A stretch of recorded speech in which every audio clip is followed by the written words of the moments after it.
Welcome to Bind EduTech, and this is a continued class of the chapter We Are Not Afraid to Die. हम लोग text book से पढ़ रहे हैं, word meanings भी देख रहे हैं, नोट्स भी देख रहे हैं, कुछ पिक्स के मदद से भी हम लोग समझने की कोशिश कर रहे हैं कहानी में क्या क्या हो रहा है। इस पैराग्राफ में मैंने शुरू किया था कि आपको बहुत सारे वर्ड मीनिंग्स आने चाहिए। अब इंग्लिश में एक प्रॉब्लम मैं पहले भी दोहराता हूँ कि बहुत सारे ऐसे वर्ड्स होते हैं जिनका मीनिंग सेंटेंस के अनुसार अलग अलग भी निकलता है। तो अगर आप वर्ड का मीनिंग जानते भी हैं तो इस सेंटेंस में उस वर्ड का क्या अर्थ निकल रहा है ये भी जानना ज़रूरी है, नहीं तो उसका मतलब जो है वो आप कुछ अलग ही निकाल लीजिएगा। वर्ड मीनिंग्स पे थोड़ा सा फोकस करना। रोर वर्ड मैंने बताया, पहला वर्ड। दूसरा है थंडर, इसका मालूम आपको होना चाहिए। स्टर्न, ये मालूम आपको होना चाहिए। इसमें एक सेंटेंस हो गया। अब रोर का मतलब क्या है, यहाँ पर रोर का मतलब आपको क्या निकालना है वो आप मेरे नोट्स से देखिए। रोर का मतलब क्या लिख दिए हैं, वेरी लाउड नॉइज, रोर का मतलब हो गया। अब थंडर वर्ड था, थंडर का मीनिंग क्या लिखे हैं, वेरी लाउड रोर। अब वो वही वर्ड रोर वर्ड यहाँ यूज़ कर लिए। तो रोर और थंडर का आप डिफरेंस समझिए कि अगर बहुत लाउड नॉइज़ है तो उसको रोर बोलेंगे। जैसे शेर के दहाड़ को रोर बोलते हैं। तो अगर लाउड नॉइज़ हो तो रोर बोलेंगे, लेकिन अगर लाउड रोर हो तो उसको थंडर बोला गया है।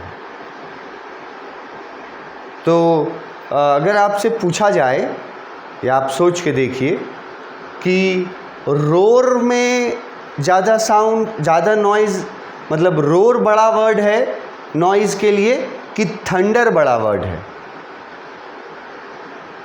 रोर बड़ा वर्ड है कि थंडर। तो अगर थोड़ा सा भी दिमाग लगाइएगा तो यहाँ आप समझ जाइएगा कि रोर तो लाउड नॉइज़ को बोलते हैं और थंडर काफ़ी बड़ा है, वो लाउड रोर को बोला जाता है। तो थंडर मतलब रोर से मतलब ये लाउड नॉइज़ जो है इससे कई गुना ज़्यादा, तब वो थंडर कहलाएगा। ये दो वर्ड्स का मीनिंग अच्छे से समझ लीजिए। रोर पहले था, पहले मतलब कि अभी जो ऊंची ऊंची सी वेव्स जो इनके शिप के फ्रंट पोर्शन के ऊपर वर्टिकल एकदम सामने खड़ी थी, और सी वेव्स का जो टॉप पोर्शन का जो पानी था पूरा, ठीक है, वो पानी जो है वो ब्रेक होकर के अब शिप के फ्रंट पोर्शन को हिट करने वाला था। और ये दृश्य देखने में बहुत फ्राइटफुल लग रहा था। ये पिछला पैराग्राफ में था। अब उसी को अगर तुम आगे कंसीडर करो तो ये जो रोर था वो अब थंडर में बदल गया, इंक्रीज्ड टू थंडर लिखा हुआ है। और इसका एकदम सिंपल मतलब लिख सकते हैं कि कंडीशन और ज़्यादा खराब हो गया। मतलब पहले से ही अगर कंडीशन खराब हो और फिर उसके बाद कोई और भी चीज़ खराब हो जाए उसमें। तो वो यहाँ लिखने की कोशिश की गई है कि पहले तो रोर था, लाउड नॉइज़ था, लेकिन अब थंडर सुनाई दे रहा था उन लोगों को, ठीक है। और स्टर्न का मतलब तो मैंने कहा बहुत बार डिस्कस कर चुके हैं। स्टर्न जो है वो बॉडी पार्ट, एक शिप का किसी बॉडी पार्ट के लिए यूज़ करते हैं हम लोग। और उसके आगे लिखा है कि वो जो बड़ा समुद्री लहर था, बहुत बड़ा, जाइजेंटिक से भी जाइजेंटिक, क्योंकि जाइजेंटिक वाला जो लहर था, जाइजेंटिक वर्ड यूज़ हुआ है यहाँ टेक्स्ट बुक में। जाइजेंटिक वर्ड जो यूज़ किया था उसका हाइट भी बता दिया था, लगभग 15 मीटर ऊंचा लहर को जाइजेंटिक बोला गया था। तो यहाँ जो थंडर बोला जा रहा है, ठीक है, तो वो 30-40 मीटर ऊंचा लहर को बोला जा रहा है। और उसके बाद फॉर अ मोमेंट, एक क्षण के लिए लगा नरेटर को, I thought we might ride over it. तो अब राइड ओवर इट का मतलब क्या हुआ? अगर आराम से समझोगे तो राइड ओवर इट बहुत आसान मीनिंग है यहाँ, कि एक मोमेंट के लिए नरेटर को लगा ना कि इनका शिप जो है वो उस वेव से, वो जो समुद्री लहर था उस पे चढ़ करके पार हो जाएगा। राइड ओवर इट का मतलब हुआ समुद्री लहर पे इनका शिप ऊपर जा करके चढ़ करके पार हो जाएगा, ऐसा लगा एक मोमेंट के लिए, लेकिन ऐसा हुआ नहीं। बल्कि उसी समय लिखा है but then a tremendous explosion shook the deck. अब इस लाइन में तुमको ट्रेमेंडस वर्ड समझना होगा, एक्सप्लोजन, शुक, डेक, ये सब वर्ड का मीनिंग पता रहेगा तब ना जानोगे कि क्या लिखा हुआ है। तो आपको उसके लिए मैं ये जो अपना नोट्स है उसमें मैं लिख देता हूँ, देखिए आपको वो वर्ड लिखा हुआ मिलेगा, ठीक है। राइट ओवर इट मतलब ओवरकम द वेव, ठीक है। ट्रेमेंडस एक्सप्लोजन, तो मीनिंग मैंने यहाँ लिख दिया क्या, ह्यूज नॉइज, लाउड नॉइज को ही ट्रेमेंडस एक्सप्लोजन बोलते हैं। और ये आसान है क्योंकि एक्सप्लोजन वर्ड बहुत कॉमन है। एक्सप्लोजन वर्ड तो क्लास 11th के बच्चों को एकदम आना चाहिए। एक्सप्लोजन हम लोग कॉमनली यूज़ करते हैं। बॉम्ब एक्सप्लोजन, बम के साथ यूज़ नहीं करते हैं, यही एक्सप्लोजन होता है। तो बॉम्ब एक्सप्लोजन मतलब क्या होता है कि एक बहुत लाउड नॉइज़ होता है बॉम्ब जब एक्सप्लोड करता है। तो एक्सप्लोजन मतलब ही हो गया क्या, लाउड नॉइज़। तो और ट्रेमेंडस वर्ड लगा देने का मतलब हो गया और ज़्यादा उसके लाउडनेस को और ज़्यादा एग्जैगरेट किया गया और बढ़ाया गया कि वो लोग वो सोच ही रहे थे कि उनका शिप जो है वो राइड करके, यहाँ राइड वर्ड लिखा हुआ है तुम्हारा, राइड ओवर इट। अब यहाँ पूछेंगे कि इट क्या है, किसके लिए इट वर्ड यूज़ किया है, तो सी वेव के लिए इट यूज़ किया है। कि उन्होंने सोचा कि एक बार के लिए सोचा कि उनका शिप जो है वो इस सी वेव से राइड करके निकल जाएगी सेफली, लेकिन उनका ये अंदाज़ा गलत हुआ। एक बहुत तेज़ आवाज़ हुई, जैसे बॉम्ब फटने की आवाज़ होती है वैसे बहुत तेज़ आवाज़ हुई, और उस तेज़ आवाज़ के साथ एक चीज़ और हुआ, शुक द डेक, वो तेज़ आवाज़ जो हुआ उसके साथ इनके शिप का जो डेक था वो हिल गया पूरा। अब यहाँ शुक मतलब हो गया शेक करना, हिलना, और डेक का मतलब लिख दिए हैं फ्लोर ऑफ शिप। तो ये वर्ड मीनिंग्स जो आप टेक्स्ट बुक में, जो आपका टेक्स्ट बुक पढ़ने का जो मेरा सजेशन रहता है वो इसीलिए रहता है कि एक बार अगर तुम उन नोट्स का वर्ड मीनिंग्स को अप्लाई कर करके और टेक्स्ट बुक से अगर तुम मेरे पढ़ाने के बाद एक बार, 2 बार, 3 बार अगर कोशिश करोगे तो तुम समझ सकते हो खुद भी। और जिस दिन तुम खुद समझ गए टेक्स्ट बुक से पढ़ करके, उस दिन तुम ये एश्योरेंस रखना कि तुम्हारा परफॉर्मेंस जो है वो मैक्सिमम रहेगा। जो भी तुम्हारा डिज़र्विंग कैपेसिटी होगा वहाँ तक तुम जा पाओगे। ये मैंने कहा है, रिपीट करते रहता हूँ कि ये अच्छे स्टूडेंट्स भी नहीं करते हैं कि वो वर्ड बाय वर्ड जाएं, उनका मीनिंग समझें। तो यहाँ पर पहले तो लगा कि पार कर जाएंगे उस सी वेव को, लेकिन ऐसा हुआ नहीं। एक बड़ा सा एक एक्सप्लोज़न का साउंड आया, ठीक है, धड़ाम से कोई बहुत लाउड नॉइज़ आया, ट्रेमेंडस, मतलब लाउड को 10 गुना ज़्यादा कर दे रहा है लाउडनेस को, ट्रेमेंडस वर्ड लगा करके। तो आप समझ सकते हैं कि कितना बड़ा, कितना लाउड नॉइज़ हुआ होगा। और उस नॉइज़ के साथ एक चीज़ और जो हुआ वो याद रखना इम्पॉर्टेंट है। उस नॉइज़ के साथ इनके शिप का जो डेक था वो कांप गया। शिप का जो डेक था इनका वो शुक हो गया, कांप गया।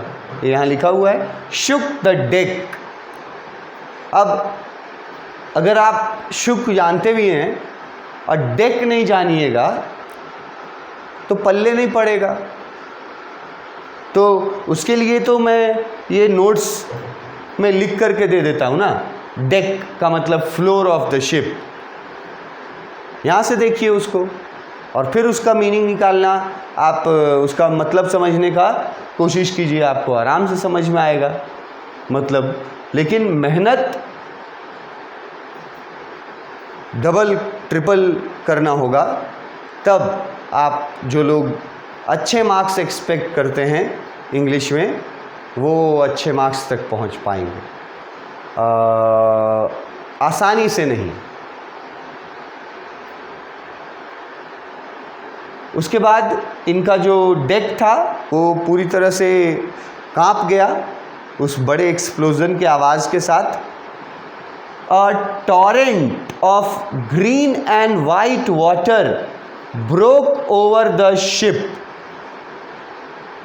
अब टॉरेंट का मतलब जानोगे तब समझ पाओगे। यहाँ तक समझ गए कि एक लाउड नॉइज़ हुआ और उनका शिप का डेक जो था वो कांप गया। तो टॉरेंट का मतलब जानना होगा आपको।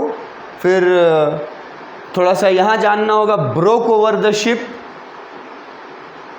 तो ये टॉरेंट वर्ड जो है, इतना अगर कुछ लोगों को, बहुत कम लोगों को यहाँ पे, स्टूडेंट्स को यहाँ पे टॉरेंट का सही वर्ड मीनिंग अप्लाई कर पाएंगे। टॉरेंट का तो बहुत सारा मतलब होता है, लेकिन यहाँ पे टॉरेंट बहुत आसान शब्द के लिए यूज़ किया गया है। देखो मैंने अपने वो नोट्स में टॉरेंट जो है उसके लिए कितना आसान शब्द यूज़ किया है। टॉरेंट देख लीजिए, टॉरेंट रेड कलर से क्या लिखा है मैंने।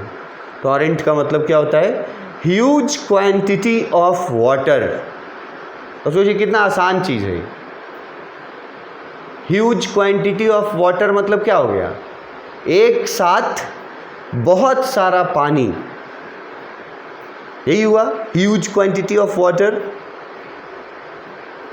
तो उसके लिए टॉरेंट वर्ड लिखा है वहाँ। तो ये कुछ ऐसे वर्ड्स हैं जिनको बारे में मैं बोलता हूँ कि स्टूडेंट्स, कुछ लोग जो पढ़ने की मतलब टेक्स्ट बुक पढ़ने की कोशिश करते हैं या थोड़ा बहुत भी उनको इच्छा होता है, तो ऐसे ऐसे वर्ड्स में वो फंस करके, और बहुत सारे स्टूडेंट्स फिर जो हैं वो इस चीज़ को छोड़ देते हैं, मतलब लाइन बाय लाइन पढ़ना, और टीचर के नोट्स से और क्लासरूम में जो भी नोट्स दिया जाता है उससे समझ के जितना समझ में आया वो लोग फिर अपना आंसर्स लिखते हैं। कुछ स्टूडेंट्स नंबर भी पा लेते हैं जिनका बैकग्राउंड थोड़ा ठीक रहता है, पर उतना नहीं पा सकते हैं जितना वो डिज़र्व करते हैं। उसके लिए तुमको टेक्स्ट बुक एकदम जाना ही होगा। तो टॉरेंट का मतलब एकदम कॉमन सा है, ह्यूज क्वांटिटी ऑफ वाटर। और एक वर्ड लिखा था ब्रोक ओवर द शिप, तो उसका मतलब है फेल ऑन द शिप। अब फेल ऑन द शिप का मतलब गिरना, जहाज पर गिरना। अब देखो टेक्स्ट बुक में इसका मीनिंग क्या निकालेंगे, a torrent of green and white water broke over the ship. ठीक है, ये जो बड़ा एक्सप्लोजन हुआ था ना, वो इसी चीज़ का एक्सप्लोजन था, इसी चीज़ का साउंड था। एक ह्यूज क्वांटिटी में वाटर को कैसा वाटर लिखा है सो भी देखो, ग्रीन एंड वाइट वाटर। अब ग्रीन एंड वाइट लिखा, कोई कंफ्यूज भी कर सकता है, लेकिन इसका मतलब है बहुत आसान, सी वाटर, समुद्री वाटर। समुद्र से वो लोग सफ़र कर रहे थे, तो सी वाटर के जगह पे देखो क्या लिख दिया है उसको, ग्रीन एंड वाइट वाटर। तो जब एक बड़ा सा एक्सप्लोजन हुआ, जैसे ही ये सोच रहे थे कि हमारा शिप ऊपर से सेल कर जाएगा, मतलब राइड चल कर जाएगा सक्सेसफुली, इनका ये सोच अंदाज़ा गलत निकला। उसी समय एक बहुत लाउड एक्सप्लोज़न हुआ, मतलब कुछ टकराने की जो आवाज़ होती है या बम फटने की जो आवाज़ होती है, वैसा एक्सप्लोज़न हुआ, वो भी बहुत लाउड। और वो एक्सप्लोज़न किस चीज़ का था ये समझो, किस चीज़ का था वो एक्सप्लोज़न? उनके जहाज के ऊपर जो ह्यूज अमाउंट में पानी जो गिरा ना, जो ऊपर अभी लिखा था कि सी वेव जो 30-40 मीटर ऊंचा था, उसका जो फ्रंट पोर्शन था वो ब्रेक हो रहा था, ब्रेक हो गए और नीचे गिर रहा था।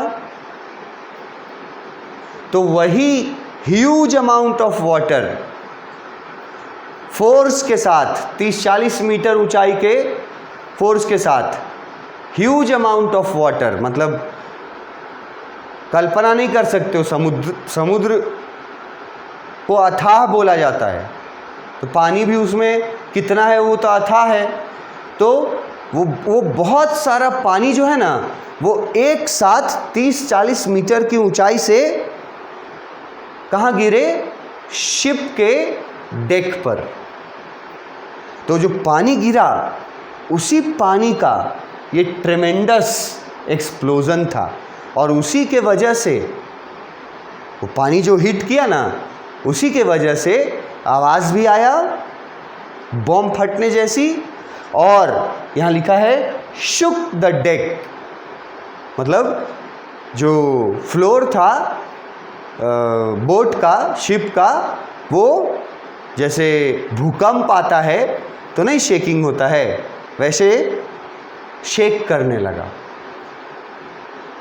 ह्यूज अमाउंट में पानी उनके बोट पर गिरा और तेज़ एक्सप्लोज़न और इतना फोर्स था कि बोट जो है वो कांपने लगा। अब ये जो जैसे यहाँ पढ़े कि ट्रेमेंडस अमाउंट ऑफ वाटर जो है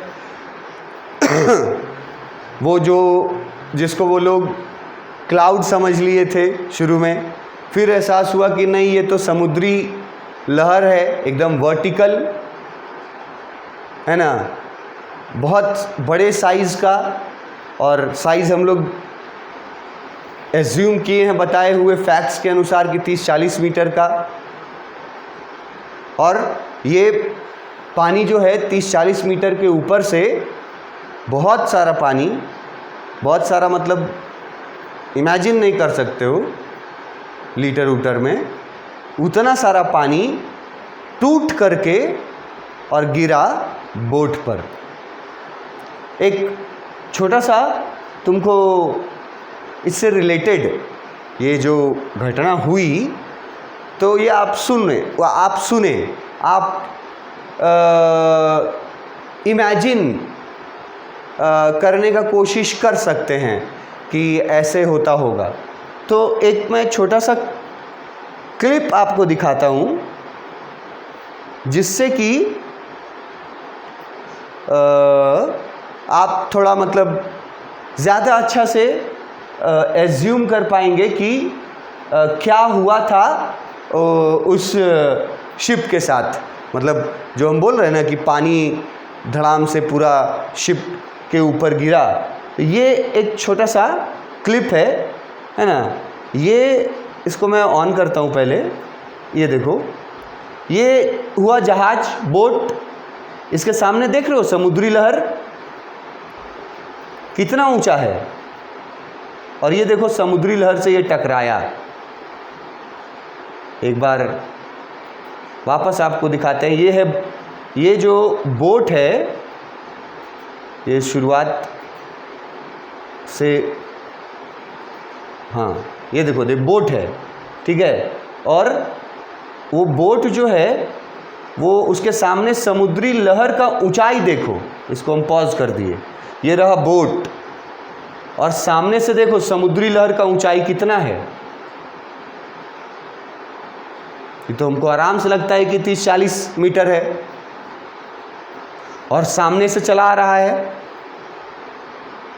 अब यही पानी जो 30-40 मीटर ऊंचाई पर न है, वो पानी गिरेगा किस पर?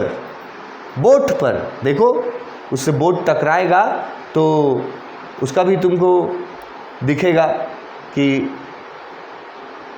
ये हम पॉज किए थे कि देखो ध्यान देना कि सी वेव्स कितने ऊंचे ऊंचे हैं। और ये बोट देखो, यहाँ बोट का फ्रंट पोर्शन दिखाई दे रहा है, सिर्फ पूरा बोट नहीं है, फ्रंट पोर्शन है। यही कंडीशन सेम इनके बोट के साथ भी था, समझा। और इतनी बड़ी बड़ी लहरें जो हैं वो इनके बोट के सामने आई। इन्हीं लहरों को कुछ देर के लिए उन लोगों ने बादल समझ लिया था, और ये लहर जो है वो आ करके और ब्रेक करके और बोट पे टकराई, बोट के डेक से टकराई। तो इसको देखिए कैसा होता है, उसको बोट के डेक से टकराएगा तो कितना नुकसान होगा। आप देख सकते हैं ये बोट है, ये टकराया लहर, देख रहे हैं सिर्फ पानी ही पानी दिख रहा है, ये आप देख सकते हैं। ये देखिए बोट का हालत क्या हुआ, और यहाँ सामने और समुद्री लहर बाकी है अभी। तो इस तरह से जो बोट्स का सामना होता है, ये फिर से देख लीजिए। ये देखिए पानी आपको दिखा ना गिरते हुए पूरा बोट पर। यही चीज़ एग्जैक्टली यही चीज़ यहाँ लिखा हुआ है जो मैंने आपको दिखाया कि अ टोरेंट मतलब आसान वर्ड था, मैंने दिखा दिया वहाँ। टोरेंट मतलब ह्यूज क्वांटिटी ऑफ वाटर मतलब पानी बहुत ज़्यादा क्वांटिटी में। उसका कलर दे दिया है 2 ठो, याद रखना, लेकिन green and white water broke over the ship. और ब्रोक ओवर द शिप का मतलब मैंने वहां दिखाया आपको, फेल ओवर द शिप। और जो मैंने अभी आपको क्लिप दिखाया छोटा सा, उस क्लिप से आप समझिए कि किस तरह से इनका टक्कर हुआ और पानी कितना ह्यूज अमाउंट में पानी जो है वो इनके शिप पे आकर के गिरा। ये दुर्घटना की शुरुआत है इनकी। इसके आगे नेक्स्ट क्लास में करेंगे। Thank you.